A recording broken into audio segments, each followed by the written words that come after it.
दोस्तों नमस्कार, जय सिया राम।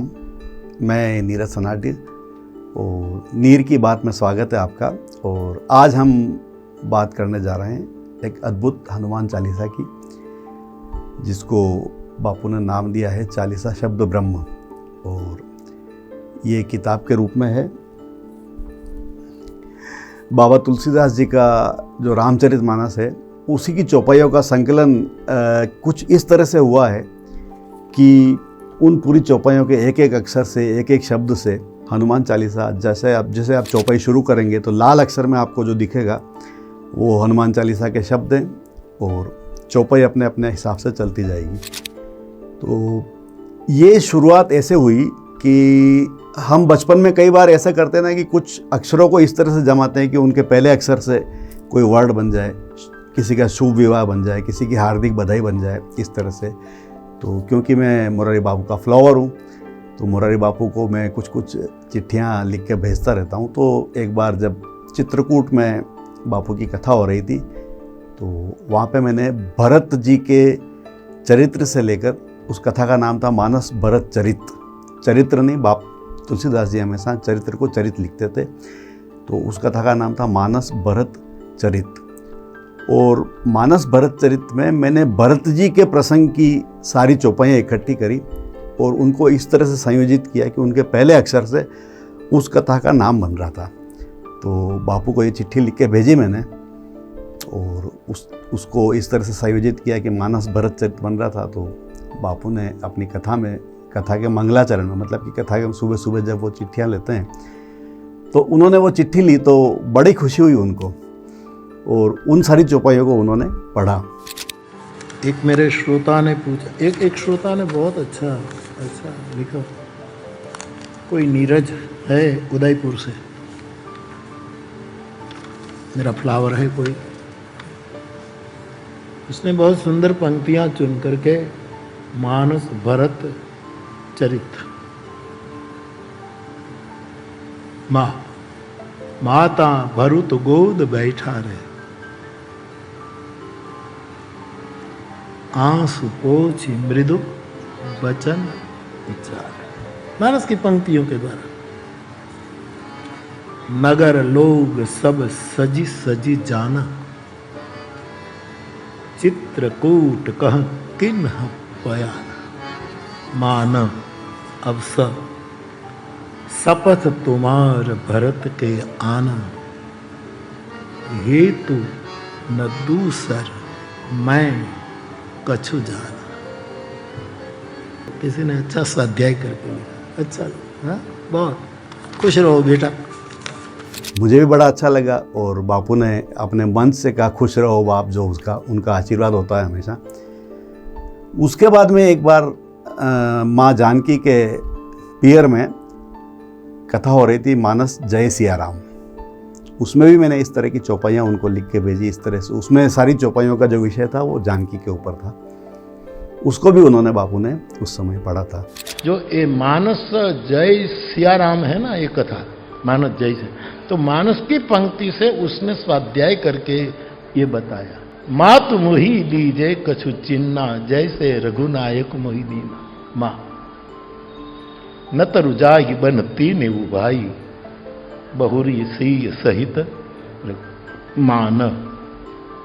सकल मुनिन सन विदा कराई, सीता सहित चले दौ भाई। मानस जब जय जय गिरिवर राज किशोरी, महेश मानस ज यह मुद्रिका मातु में आनी, जय सिय राम मई सब जग जानी, करो प्रणाम। सिया गया यह संवाद जासु सुर आवा, राम दूत में मातु जान की, सत्य शपथ करुणा निधान की।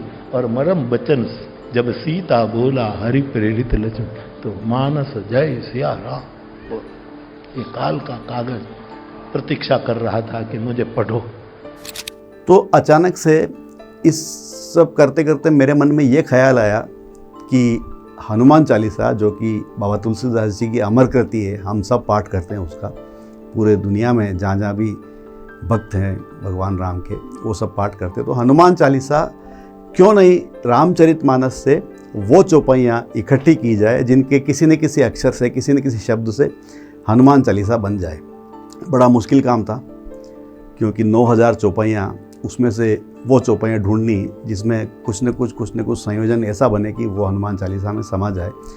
लेकिन मैंने भगवान का नाम, भगवान राम का, हनुमान जी का, मुरारी बापू का, सबका आशीर्वाद लेते हुए इस कार्य को शुरू किया और वो चौपाइयाँ संकलित करनी शुरू करी, जिससे किसी न किसी रूप में हनुमान चालीसा की शुरुआत हो।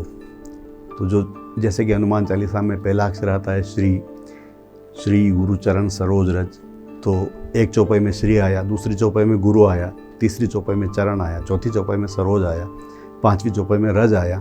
इस तरह से मैं करता गया और उन चौपाइयों को इकट्ठी करता गया। लगभग मेरे को 1 साल का समय लगा। बीच में कई बार ऐसा भी हुआ जब मेरे को कोई चौपाई नहीं मिल रही थी, क्योंकि बड़ा मुश्किल है उन चौपाइयों को खोजना, और स्पेशली ऐसी चौपाई जिसमें तीनों अक्षर एक चौपाई में आ जाए। जैसे कंचन है, कंचन बरन बिराज सुवेसा।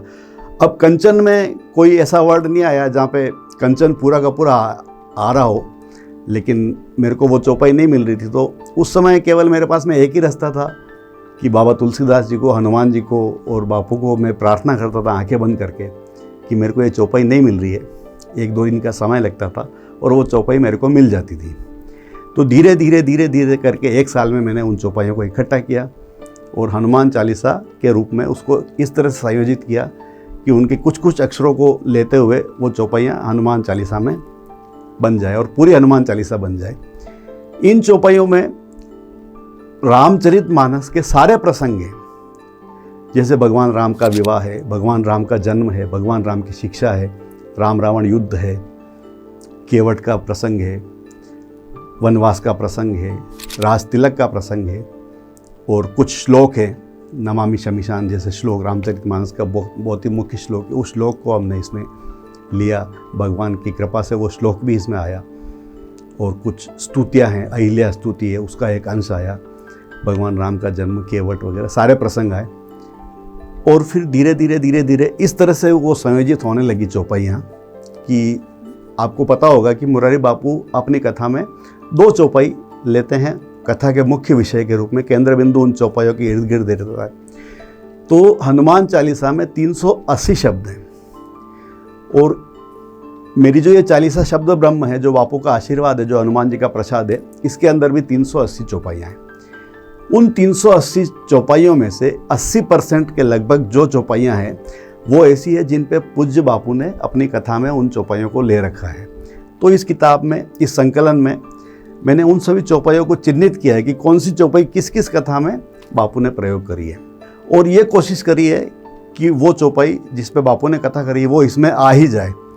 तो ये जो बापू का आशीर्वाद है, ये पूरा का पूरा संकलन करके जयपुर में जब बापू की कथा थी तो मैंने उनको, बापू को ये संकलन दिया और उस संकलन को देख के बापू बहुत खुश हुए। एक दिन उन्होंने पूरा पढ़ा, दूसरे दिन उन्होंने चर्चा नहीं करी, तीसरे दिन उन्होंने अपनी कथा में इस बात को बताया कि मेरा एक भक्त है जिसने रामचरितमानस की चौपाइयों को इस तरह से संकलित किया है, एक चौपाई में श्री, एक चौपाई में गुरु, एक चौपाई में चरण, एक चौपाई में चरण सरोज, इस तरह से है।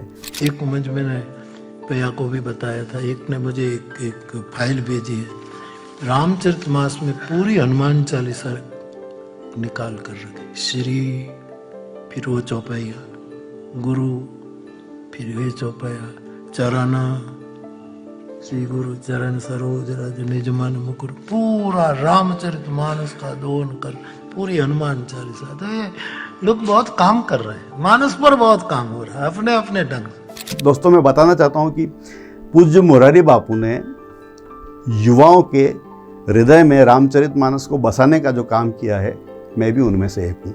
ये उन्हीं की प्रेरणा है, ये उन्हीं का आशीर्वाद है, ये उन्हीं का प्रसाद है कि मैं इस तरह का जो मुश्किल सा संकलन है वो कर पाया। तो बापू ने अपनी कथा में बोला, फिर मैं बापू के आश्रम में गया पूरा का पूरा संकलन लेके। मैंने कहा, बापू इसको हम जो है किताब के रूप में छपवाना चाहते हैं और ये प्रसाद हम सब में बांटना चाहते हैं, तो इसका टाइटल भी बापू आपको ही देना पड़ेगा।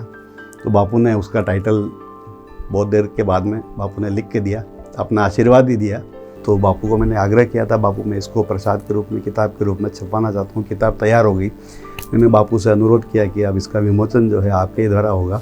और नाथद्वारा में जब मानस विश्वास स्वरूपम कथा थी, जब बापू यहाँ पे नाथद्वारा पधारे थे, तो बापू की इच्छा तो ये थी कि इसको हनुमान जी के सामने विमोचन किया जाए, तलगाजरडा में उनके आश्रम में। लेकिन जब मैंने बापू को कहा कि मैंने कहा बापू आप यहाँ पधारे हुए हो, भगवान श्रीनाथ जी है, भगवान शंकर है और कथा का मौका है, तो बापू ने हाँ किया विमोचन के लिए। और इसका विमोचन जब हुआ तो ये प्रसाद पूरा का पूरा सर्टिफाइड हो गया और फिर सबके लिए ये अवेलेबल हो गया। तो विमोचन में भी बापू ने काफ़ी आशीर्वाद दिया और मेरे जीवन का अविस्मरणीय पल था जब मेरे पापा, मैं, मेरा पूरा परिवार बापू के सामने एकदम बापू के समक्ष खड़े हुए थे और बापू उस किताब का विमोचन कर रहे थे। बापू ने अपना आशीर्वाद भी उस किताब में दिया। उसके बाद में मैंने कई लोगों को ये प्रसाद जो है दिया। उसमें आशुतोष राणा जी के साथ में पास में गया, उनके वहाँ पे भी मैंने प्रसाद दिया। वो भी काफ़ी राम भक्त है और बहुत अध्यात्म में उनका काफ़ी हस्तक्षेप है। अनूप जलोटा जी जो प्रसिद्ध भजन गायक है, उनके सामने इस प्रसाद को रखा। स्वामी अभिमुक्तेश्वरानंद जी जो शंकराचार्य हैं, उनके सामने इस प्रसाद को रखा। उन्होंने भी अपना आशीर्वाद दिया। किन्नर अखाड़ा की जो हमारे भारतीय किन्नर अखाड़ा की जो अध्यक्ष हैं लक्ष्मी देवी त्रिपाठी, उनको भी मैंने ये प्रसाद रखा। उन्होंने भी अपना आशीर्वाद दिया। साध्वी रीतमरा जी जब उदयपुर पधारी तो उनको भी हमने ये प्रसाद रखा। काफ़ी उसको देख के खुश हुई, उन्होंने भी अपना आशीर्वाद दिया।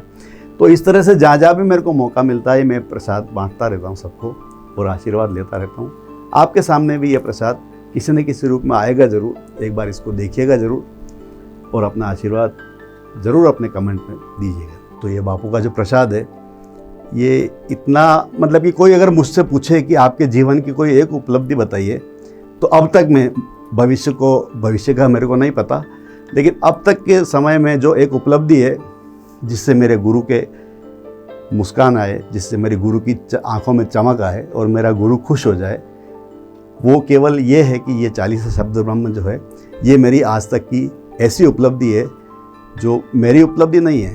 ये बाबा तुलसीदास जी, हनुमान जी, भगवान राम और मुरारी बापू का प्रसाद है। तो ये पूरा जो प्रसाद है, प्रसाद का नियम है कि उसको बांटना चाहिए।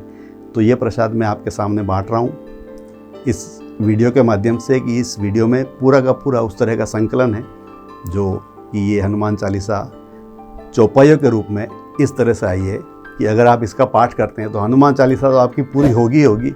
रामचरितमानस के जितने प्रसंग हैं वो सारे प्रसंग इसमें सम्मिलित हैं। तो ये मैं आपको बात कहना चाहता था, ये मेरी बात पूरी हुई। इसका कोई लिंक है या कोई आपको किताब चाहिए तो कमेंट बॉक्स में आपको तरीका भी मिल जाएगा कि ये किताब आपको कैसे मिले। जय सिया राम। बापू का आशीर्वाद ऐसे ही बना रहे हमें। जय सिया राम।